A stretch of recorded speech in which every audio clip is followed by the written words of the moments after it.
name is Shannon Wright. This is my first reading. I'm really excited. I've only made...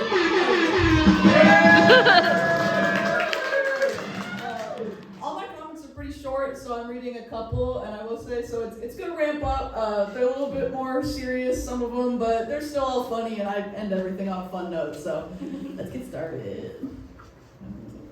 Okay. So the first one is my newest one. It's called Buckle Up. All right. My dad was a chauffeur. He drove limos, buses, basically anything with four wheels. Despite driving more than anyone I have ever met, my dad hated wearing a seatbelt. We would argue when I started driving.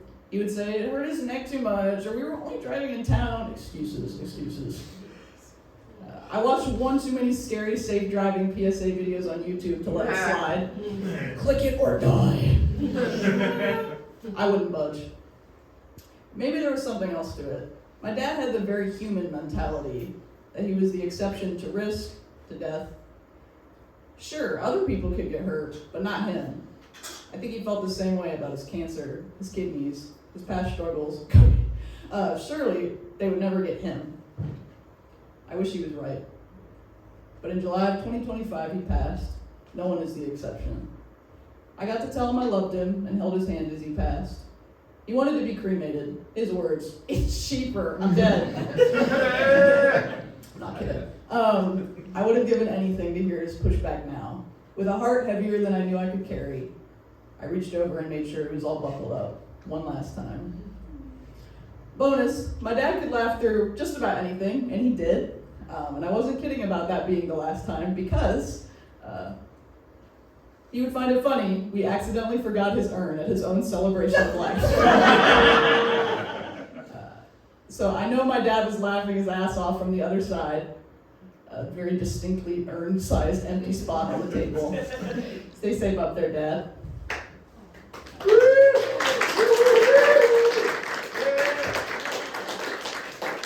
This next one was in the Columbus Scribbler, and it's also dedicated to my dad, but I actually started it before he passed and finished it after, so it all wrapped around, but it's called Puzzle Pieces. Lately, I've been thinking of life a lot like a jigsaw puzzle. I had this fantastical idea of what it would look like. You know, the balloons and the puppies and the hot air balloon basket. 1,000-piece puzzle, yay!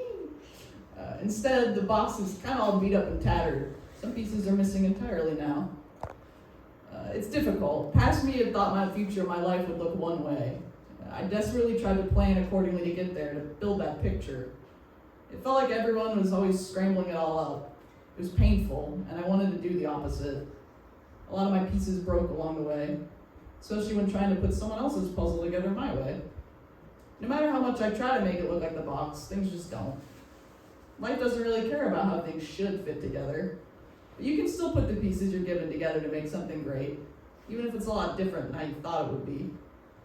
You can put your puzzle together in any way that works for you. I'm trying my best to do just that. So, that was the second one. And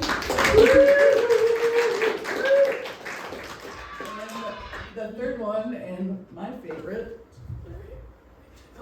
This one's called Falling Flat at the Newport. Flush.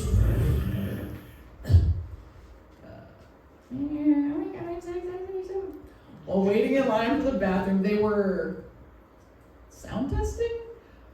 Oh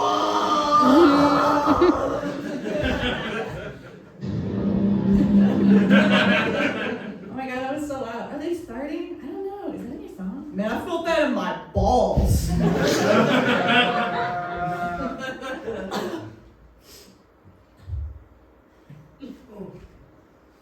I thought it was funny.